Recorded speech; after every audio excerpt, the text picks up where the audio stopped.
Hello and welcome to the Gaggle What We Challenge, and if necessary, destroy media narratives. I'm George Szamuely. With me today, of course, is co-founder of the Gaggle, Peter Lavelle. So, Peter, a couple of days ago, More bad news. the Trump White House has announced that it's relaunching Ronald Reagan's Strategic Defense Initiative. I mean, it's calling it the Iron Dome project, as we think of it, with In, Israel's in project. Israel, it doesn't work too well. Yeah, well, they're bringing it forward, and I mean, this has been a favorite, a long-time favorite of Republicans, and it's generated the predictable reactions because one has to remember that back when Reagan, We remember. yeah, Reagan announced the Strategic Defense Initiative, it was immediately attacked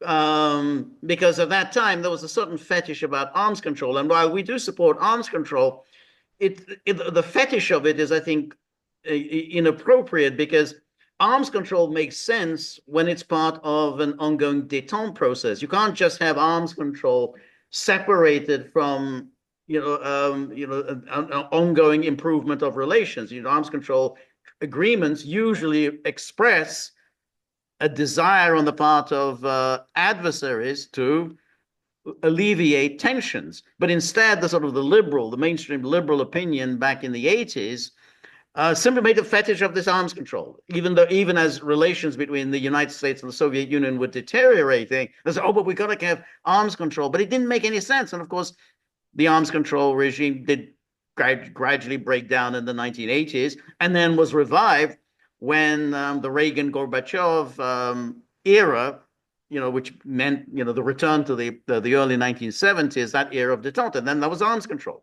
But anyway, Trump wants to do this, and again, you think it goes together with a deterioration of relations with Russia, and therefore it's not good news. It's definitely bad news. But anyway, here is the announcement from the White House, and here's the Iron Dome for America, and then it says there, by the authority vested in me as president, by the Constitution and the laws of the United States.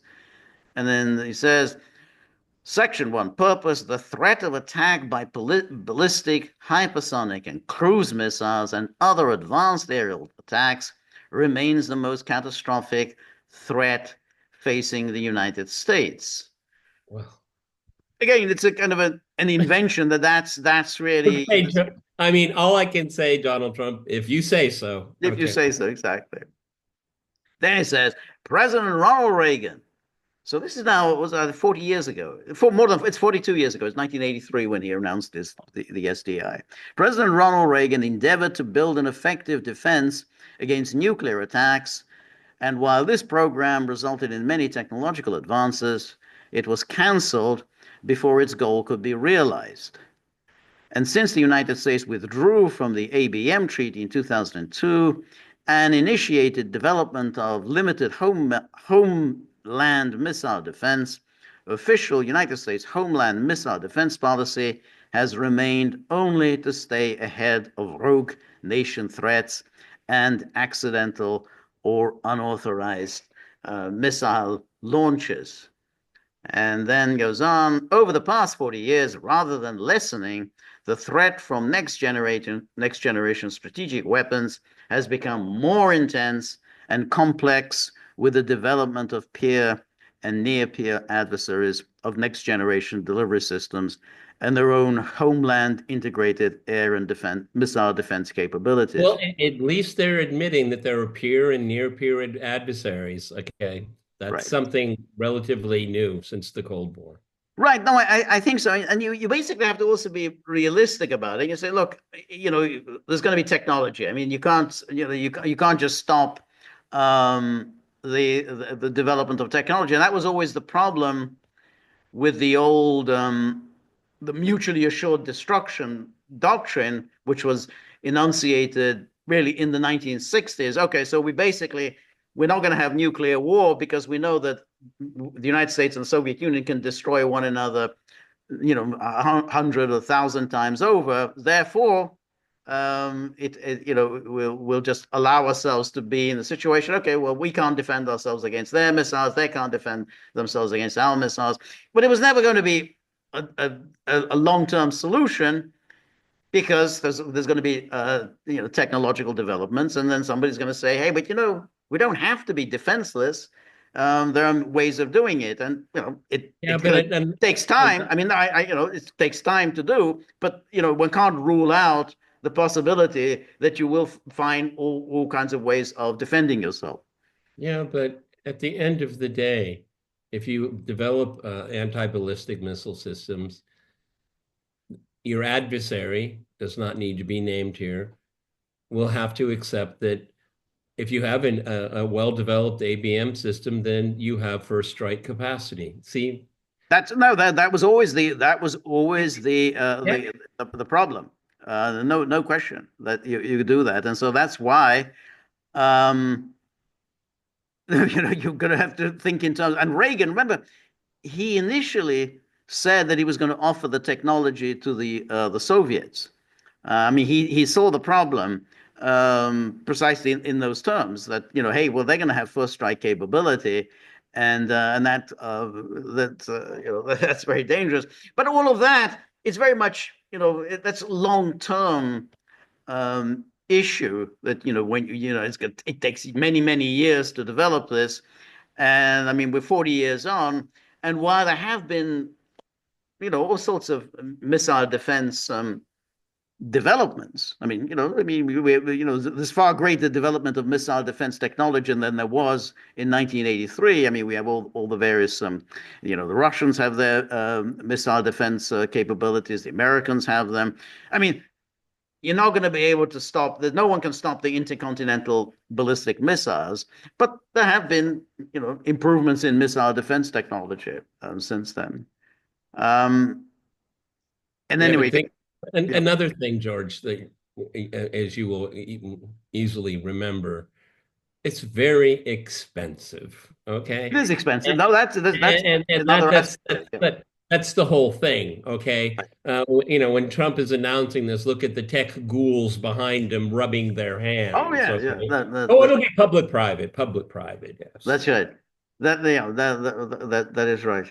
Um, and yeah, that's there's no question. This is going to be a huge boondoggle for the for the military industrial And will it complex. work? Well, that's the thing, but because I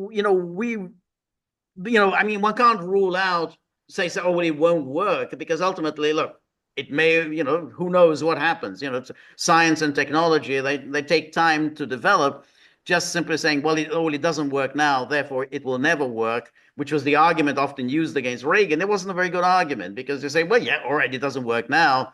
How do you know it's not going to work in 25, 30 years' time? And as I say, missile defense technology has improved greatly since the 1980s. Anyway, so to further the goal of peace through strength is the policy of the United States. Well, will provide for the common defense of its citizens and the nation by deploying and maintaining a next generation missile defense shield. The United States will deter and defend its citizens and critical infrastructure, and the United States will guarantee its secure second strike capability. So a second strike capability means that when they hit, whoever they is, hit the United States, they will know that they've not been able to destroy all of the United States' nuclear missile capability, and that therefore the United States will be able to launch a devastating second strike. So, and yeah, so, but again, the problem is we're talking about this rather than trying to work through a workable Yeah, well, relationship I mean, which enhances security for all. but where's the START treaty right now, Well, George? that's yeah. It's Well, language. it's anyway. I mean, and I think it elapses in 2026. I think so. That's That's the my 5 years. Yeah, my memory. 2026. Yeah, so next year. Um, and then again, within 60 days, the Secretary of Defense submit the blah blah, and then again, everyone does all this, and then now the New York Times really does, they're not all happy. Somehow they kind of remember the the 1980s era, and they didn't like what Reagan was doing then. And they say, "Whoa, this is the United States is estimated to have spent more than 400 billion on the kinds of anti-missile goals that the president now says will provide for the common defense." And again, Star Wars is back with an executive order from President Trump. The order, and then it says the Iron Dome, the order didn't quite do that. It was more a vaguely worded set of instructions to accelerate current programs or explore new approaches to defending continental rather than a blueprint for arming the heavens. And then it's, Arming the heavens. yeah, Wow. That's yeah. Yeah. And then, but 2 blocks away on the same evening, the Office of Management and Budget issued a 56-page spreadsheet that detailed the suspension of funding for thousands of programs. They included most of the major U.S. efforts to reduce the amount of nuclear fuel that terrorists might seize, to guard against biological weapon attacks, and manage initiatives around the globe to curb the spread of nuclear arms. that's real cherry picking, George. It really is kind of a cherry picking. It's very alarmist, isn't it? Exactly, exactly. We've been hearing about these nuclear terrorists. It's a stupid argument. I mean, first of all, the whole idea of terrorism itself is a kind of a stupid notion that there are something called terrorists running around, or that they have any capability of seizing nuclear weapons, or they have any capability of knowing what to do with nuclear weapons. But it's a nice one to keep and to alarm people. People get very alarmed by this. Yeah, well, George, next week the nuclear bomb suitcase story will That's come it, the back. nuclear bomb suit. Exactly. You remember that, the nuclear bomb suitcase story. But it's a very good one just to keep everyone scared. Lot Yeah, provide lots of. Yep. you're absolutely right, because this is just kind of a retread of a movie that you and I have already seen. That's right. But just the astronomical costs that are Right. involved here. And Dodge, I mean, Elon Musk isn't going to be looking at this one, I suppose. Okay. Overall, everyone, it just shows how more unsafe the world is becoming. Okay. Right. George, George and I are big fans of arms control. Okay. But you need a suspension of tensions to do that. That's right, and that's why those the famous agreements, where there was a SALT agreements, the ABM treaty, then the INF treaty under Reagan and Gorbachev, they were always came at a time when everything else was improving. Yeah, not only was there an arms control agreement, but there was the four-power agreement on Berlin. Not only that, Hungary allowed Cardinal Mindszenty finally to leave the American embassy and leave the country, to go, because, during the Cold War, the Hungarians would not allow him to leave the country. So everything else was improving. And then, of course, arms control makes sense. Well, let's make sure that, the world is safer and more stable, and we don't spend so much on weaponry. But the idea of isolating the weapons issue and just focus on that, while at the same time exacerbating tensions, it's stupid. And that's what the New York Times is always doing. It's again, old timers like ourselves remember the OSCE, the Right, Helsinki process. All of these things worked together. right, Okay, they were trust building measures, and that's what you need. We're going in the exact opposite right right, now. right, And as George pointed out earlier, is that there have been a lot of technological advances, or right, advances, I would say in air quotes, right, but the technological advances are only accelerating. Right. accelerate on a exponential level Right. right now. Okay, Yeah. so anyway, I mean, the Iron Dome and all that. I mean, there's a lot of mythology around the Iron Dome, and Israel's a very small place. That's right. Okay, It a is. very small It's place. a very Okay, small place. Exactly. and The continental United States. It's three time continental zones. United States. It's a big place. Um, Why yeah. don't we Yeah. just Yeah. get rid of these arms? And I mean, I'm very, you know, almost fanatical about it. Okay, if you're worried about these weapons, why don't we just agree to lower them and lower them and lower them until we stop worrying about them? Right. Right. Well, that's right. But you're only going to do that. No one's going to sit down and start saying, "Oh, let's cut down on weapons and let's stop researching on new technologies." But while everything else will continue the same. So you have the Biden administration, what just only a few weeks ago, saying, "Yeah, use our weapons to strike targets deep inside Russia." No problem. Just keep doing that. Oh, and let's sign a new arms control agreement. Well, no one's going to do it on that basis. Well, You're I mean, to echo one of the major themes of this podcast, and George has been very eloquent over and over again saying it, the West always, they want the other side to agree on things that they're That's interested right. in. That's right. That's exactly. It's always that. Yeah. Well, let's get an agreement in place because it's in our interest.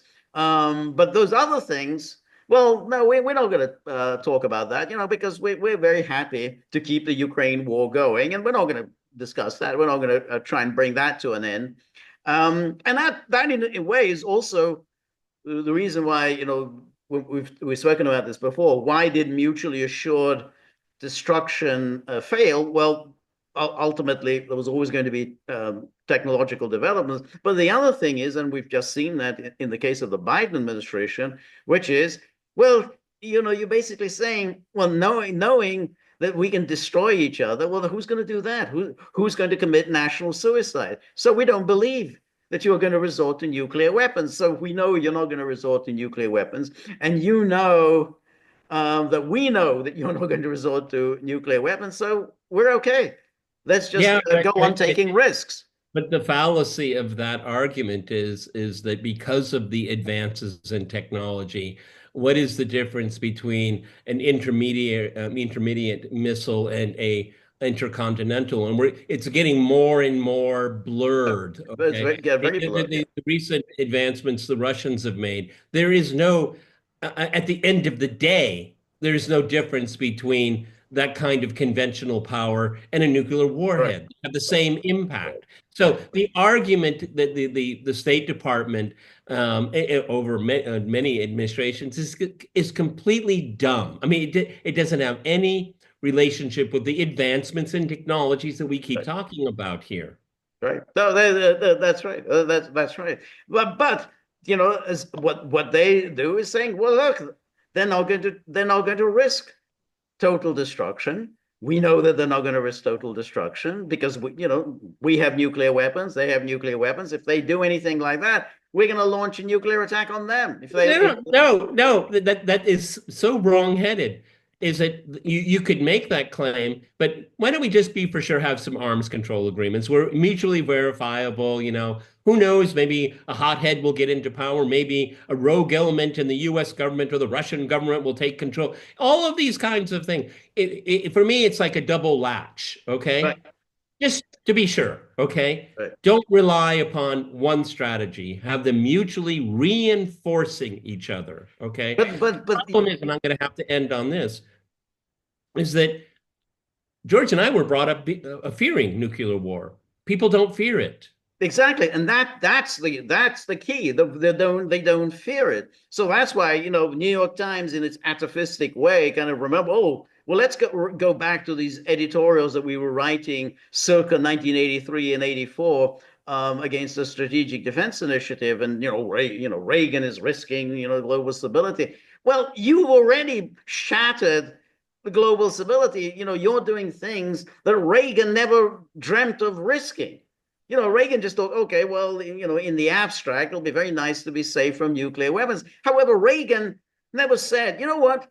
we're going to go into Poland and we're going to provide, arms to the solidarity movement, just to, make sure that, they're going to be strong enough to defend themselves against the Soviets. He never dreamt of doing anything as crazy as that. But that's what the Biden administration, to the cheers of the New York Times, has been doing. Yeah, we can take all these risks. Nothing to worry about. What did Reagan do? Do you remember? I do. Yeah, I do. He, I do remember. Yes, he lit a candle in the White House. He lit a candle, and he changed Carter's policy on the grain embargo. Carter imposed a grain embargo on the Soviet Union, and Reagan said, "You know what? That's hurting American farmers. So we're ending the grain embargo." That was it. He promised that in the 1980 election, and he did indeed end the grain embargo. Right. And that was the origins of the America First agenda. Right, exactly. All right, everybody, I have to run here. This is A Goggle with Peter and George. We're on Local, so please go to thegoggle.locals.com. George has a solo tomorrow. Tomorrow, 3 p.m. Eastern Time. Please join me. Come with comments, criticisms, ideas, suggestions, and think about these ferocious wild dogs. When it comes to the tip jar, they're like these African dogs, scary. So if you have a few bob in your pocket, whip them out, but quick. So we're very grateful for all of your help, friendship, and support. The more you're able to donate, the more of these videos we can make, the more we can improve on the technology, and above all, we'll get them back into the more domestic frame of mind. So remember, if you like The Gaggle, please like, share, and subscribe. See you soon. Bye-bye.